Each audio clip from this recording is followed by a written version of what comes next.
राग और द्वेष एक ही सिक्के के दो पहलू हैं। अगर आप राग करोगे तो द्वेष भी करोगे। करोगे कि नहीं करोगे? तुम इन देवशास्त्र गुरु से राग करते हो तो कुगुरु कुदेव कुछ उससे द्वेष भी करते हो। जब तक इनसे राग नहीं मिटेगा उनसे द्वेष भी नहीं मिटेगा। क्यों है?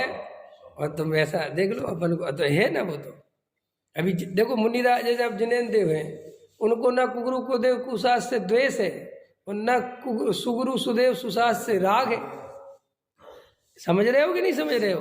वीतरागी भगवान ऐसा नहीं कहते जे बुरे और जे अच्छे, ऐसी भाषा नहीं है उनकी। ये तुम्हारी मान जे हमारी भाषा है नहीं, जे रागियों की भाषा है कि कुगुरु कुदेव कुशास्त्र उपल नाव के बराबर है, दुर्बूर है। जिनेन्द्र देव की ये भाषा नहीं है। जिनेन्द्र देव की भाषा क्या है? उनने सीधा पूछा क्या चाहिए? तुमने कहा हमें मोक्ष मार्ग चाहिए, अपना आत्मा चाहिए। तो उन्होंने कहा सच्चे देव शास्त्र गुरु के पास जाओ।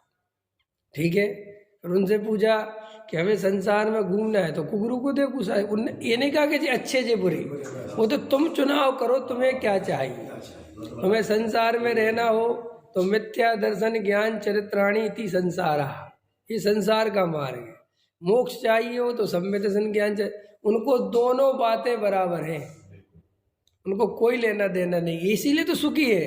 अगर वे ऐसा करने लगे कि जो मोक्ष मार्ग में लगे उनसे तो राग करे, और जो मोक्ष मार्ग में नहीं लगे उनसे द्वेष करे, तो वे भी संसारी हो जाएंगे। वीतरागता कहाँ रहेगी? तो अभी अपन को भी वीतरागी थोड़ा बहुत तो होना है कि नहीं होना है?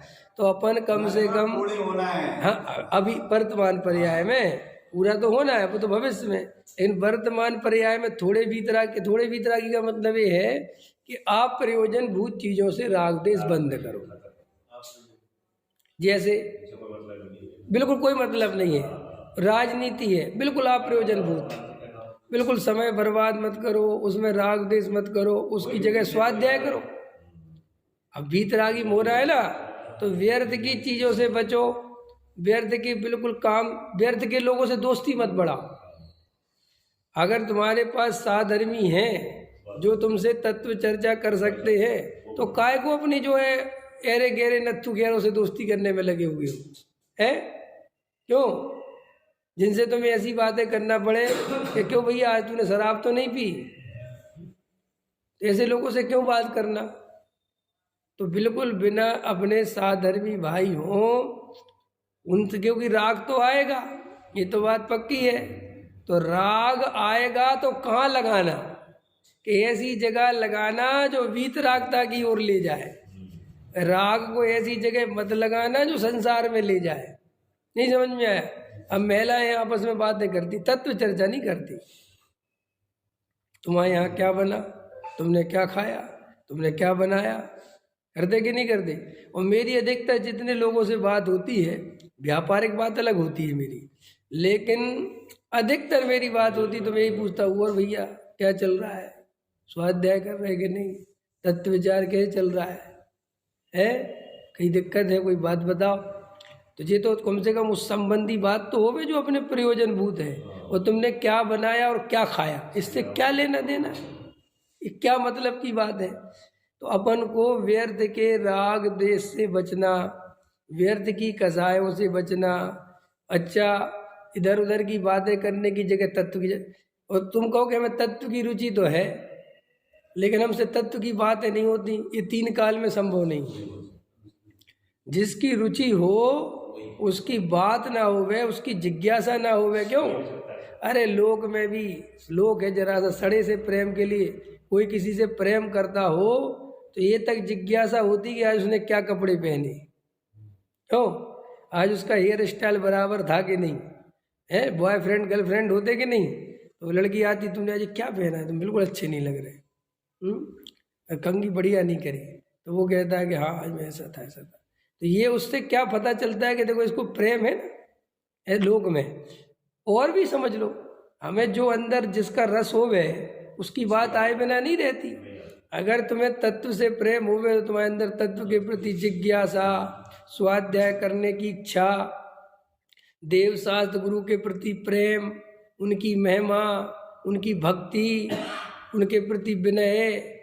विनय वो क्रिया में मत लेना, ये सब क्रिया से मत जोड़ा करो कोई बात। क्रिया से जोड़ोगे तो उसका रस खत्म हो जाएगा। भावों की बात चल रही है कि वो अंदर से तुम्हारे अपने आप ही उनके प्रति बात बहुमान चलेगा। और वो नहीं चलता, वो बात नहीं आती। खाली मंदिर में आते हो, स्वाध्याय सुनते हो और चले जाते हो, फिर तुम्हें दिन भर कोई होश नहीं पड़ती। वो इस बात की 100% निशानी है कि अभी तुम्हें आत्मा की कोई रुचि नहीं है। कि हम रोज आ जाते, रोज आने से होता क्या है? वो तो तुम्हारा एक सिस्टम है, एक समाज है, एक व्यवस्था है। और थोड़ा 1 घंटे यहाँ के अच्छा लगता है, बैठ जाते हो, तत्व की बात सुन ले तो थोड़ी शांति सी मिल जाए। लेकिन ये शांति तुम्हें पूरी तरह पसंद नहीं आई। अगर ये पूरी तरह पसंद आ जाती तो तुम दिन भर इसी शांति को पाने का प्रयास करते कि नहीं करते? बोलो रमेश जी, समझ में आ रहा कि नहीं आ रहा? लेकिन हमें तो दिन भर कहीं और ही ध्यान लगा रहता है। तो इसका अर्थ है कि अभी तुम्हें, कई लोगों के ऐसा भ्रम है कि हमें तो जी आत्मा की बात बहुत अच्छी लगती है और हम तो बहुत सुनना चाहते हैं, लेकिन बस क्या करें साहब, हमें समय नहीं मिलता। बिल्कुल झूठ है ये सब। समय नहीं मिलना तो अलग चीज़ है, लेकिन अंदर की तड़पन तो नहीं रोक सकते। मुझे कोई कार्य करने का समय, लेकिन उसकी तड़पन अंदर चलेगी कि नहीं? तो वो तड़पन ये बताती है कि अंदर उसका प्रति प्रेम है। समझ में आ रहा कि नहीं आ रहा है? हम कोई सीरियल देखते हैं, वो हमें देखने नहीं मिला, समय नहीं है, तो तड़पन चलती ना कि भैया क्या हो गया होगा, हम तो 2 दिन से देख ही नहीं पाए, होता है ना। और तुम्हें आत्मा की कोई तड़पन नहीं चाहिए। और जिन लोगों को ये याद नहीं होता ना, कि हमें याद नहीं होता, हमें याद इसलिए नहीं होता कि रुचि नहीं है बिल्कुल। ये बोलते रहते ना रविंद्र जी वगैरह, हमें याद ही नहीं रहता यार कुछ। हमें ऐसे थोड़ी है। टोडामल जी ने लिखा 6 उपशम है जब तो व्यापार आदि करता है। अगर 6 उपशम नहीं हो तो इतने पैसे, इतना हिसाब किताब, इतना बड़ा व्यापार, बिल्डिंग बनाते हुए वो कहे कि हमें कुछ याद नहीं रहता, ऐसे कैसे हो सकता? तो इसका मतलब ये है कि तुझे वहां याद रहता है जहां तेरी रुचि है। पकड़ में आया? टोडामल जी सब लिखा है, अपन पढ़ के आ गए पीछे कि तू कहता है कि हमें इतना 6 उपशम नहीं है, जो झूठ बोलता है। अगर 6 उपशम नहीं हो तो दुनिया की इतनी बात है, तुझे कहाँ से याद रहती है? हाँ, अभी आएगा 9वें अधिकार में, खूब आएगा इसे। अभी आएगा पुरुषार्थ वाले, बहुत अच्छा आएगा। समझ में आया कि नहीं आया? अरे वो ट्विंकल आगे पड़ता है तो देखता है ना। अभी ट्विंकल देखो, अभी तुम लोगों से नया है, 4-5 साल ही पुराना तो है। तो देखो इसको इतना बढ़िया अभी मेरे से प्रश्न पूछता है तो मुझे पता चल जाता है कि स्वाध्याय करता है। अभी कल परसों प्रश्न पूछा कि प्रायश्चित और प्रतिक्रमण किस लिए बना, जबकि इसने जब पूछा और इसके 4-5 दिन पहले मैंने इस पर चिंतन किया था, इसी प्रश्न पे मेरे को भी ऐसा प्रश्न आया था। फिर मैंने उसका अंतरंग में समाधान खोजा, चर्चा हुई। तो मेरा कहने मतलब ये है कि आप चिंतन करते हो, आपके प्रश्नों से पता चलता है। आपके प्रश्नों से ये पता चल जाता है मैं कि तुम कहाँ खड़े हो। मुझे श्रोता प्रश्न पूछते हैं ना, ये यूट्यूब वगैरह, मुझे पता चल जाता है कहाँ खड़ा हुआ है, उसके प्रश्न पूछने से पता चल जाता है। अब कई लोग कमेंट्स लिख देते, जय जी ने बहुत अच्छा, क्या बहुत अच्छा, क्या 2-4 बातें लिखो तो कि क्या अच्छा लगा तुम्हें, है आनंद आ गया, किस बात का आनंद आया, हम भी तो सुने, क्या पकड़ा तुमने, समझ में आया कि नहीं आया? तो आपके बोलने से पता चल जाता है हमें कि आप कहाँ तक समझ पा रहे हो बात को। और ये जिज्ञासा आपके अंदर नहीं बनती। हमने जैसे आज कहा, रहस्यपूर्ण चिट्ठी में गजब का लिखा टोडामल जी ने, और आपको पढ़ने का भाव नहीं आता, आपने खोल के नहीं देखा, इसका मतलब क्या है? और अभी मैं कोई पैसा कमाने की बात बताऊं कि भैया एक ऐसी चीज आई है और उसमें ऐसा पैसा लगाओ तो देखो कैसे खलबली मच जाती है, तुरंत जाके देखना यार कैसे आएगा। और हमने कहा कि रहस्यपूर्ण चिट्ठी में आत्मानुभव की चर्चा है, टोडामल जी साहब की लिखी हुई है, आपको भाव भी नहीं आया देखने, इसका मतलब क्या है? तुम्हें आत्मानुभव की कोई दरकार नहीं है और तुम फिर ऐसे भ्रम से जीते रहोगे कि क्या साहब मेरा कल्याण नहीं होगा। कैसे होगा तुम खुद बताओ, क्यों होगा? अच्छा होना चाहिए।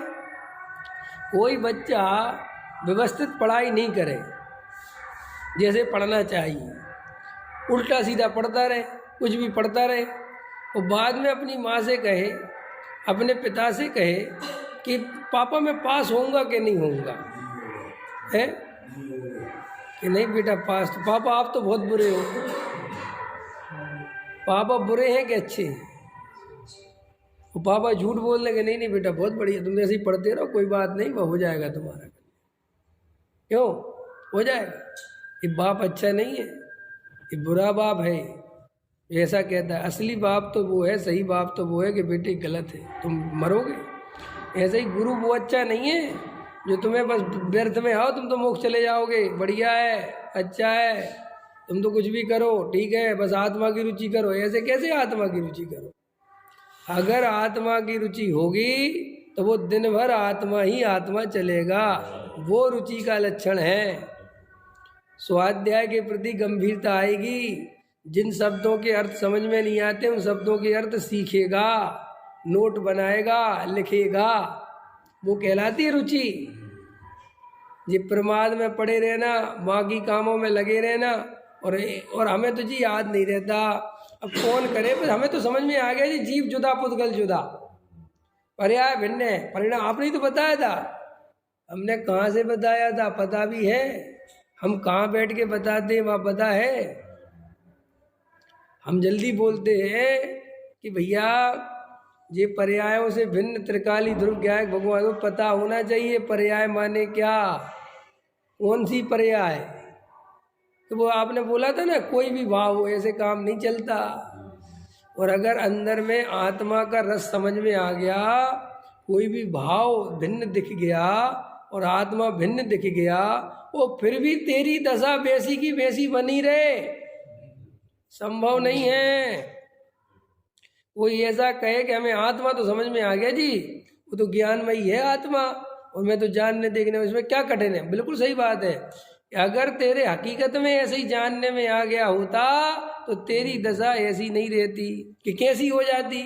कि तेरे को गहरे स्वाध्याय की रुचि हो जाती, तेरे देव शास्त्र गुरु के प्रति भक्ति दर्शन करने के स्टाइल बदल जाता, तुझे उनके प्रति महिमा रहती चित्त में। वो हमें बाहर से नहीं कह रहा हूँ मैं, वो तो तुझे स्वयं पता चल जाता कि मैं कितना बदल गया, और तू बिल्कुल नहीं बदला।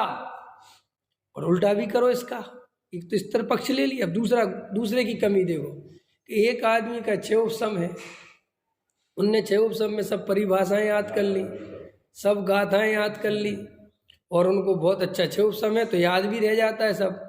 सो वे भी कोई मुक्ति मार्ग में आगे नहीं बढ़े हैं, क्योंकि कैसे पता कि वो सारा उनका 6 उपसम ही 6 उपसम दिखता है, अंदर भाव भाषण नहीं है।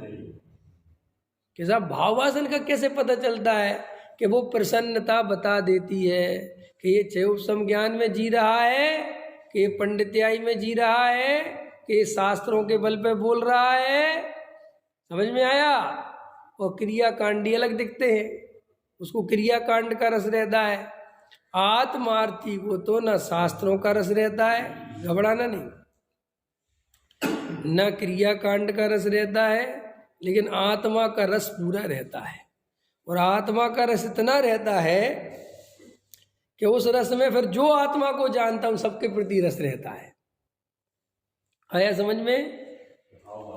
हम वो अलग ही भाव होगा, और वो अभी आपको नहीं है तो आप समझो कि आपका ये भाव जाने वाला। अब डरवा नहीं रहा हूं मैं क्या करूंगा, भाई चला जाएगा। तुम झूठे मुफ्त की तो काम हम दे नहीं सकते। सांत्वना, यहाँ सांत्वना पुरस्कार से कुछ नहीं होता है, यहाँ तो वही सच्चाई बात है। तुम भले ही सुनते हो, लेकिन तुम उस लेवल पे जाके नहीं सुनते। मैं देखता हूँ, मैं जानता हूँ, बहुत अच्छे से जानता हूँ। मैं नहीं जानता, ये तो वस्तु का स्वरूप है। अगर 1000 आदमी मेरा प्रवचन सुनता है तो मैं अच्छे से जानता हूँ उसमें से 10, 20, 50 आदमी होता है उस लेवल की बात कि साहब आप जो बोलते हो वो सब समझ में। अरे समझ में आना अलग बात है, मेरी भाषा शैली कठिन नहीं है, उससे कुछ नहीं होता। लेकिन मैं जहाँ से बोल रहा हूँ उस लेवल पे पहुँच के समझना बहुत कठिन होता है। उसके लिए कैसे करना, उसके लिए गंभीर होना पड़ता है, उसके लिए एकदम जिज्ञासु होना पड़ता है, उसके लिए आत्मा की गहरी रुचि होनी चाहिए, तब जाके कार्य होता है, वरना नहीं होता।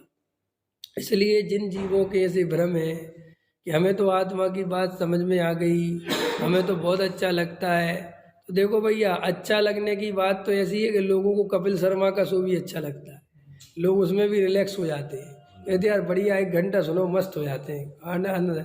तो इसकी कोई कीमत नहीं है, वो मस्ती अंदर से आनी चाहिए, और वो मस्ती यहाँ से अकेले यहाँ बस नहीं, 24 घंटे आनी चाहिए, और खाली पुण्य के उदय में नहीं, पाप के उदय में भी आनी चाहिए, तब वो असली मस्ती है।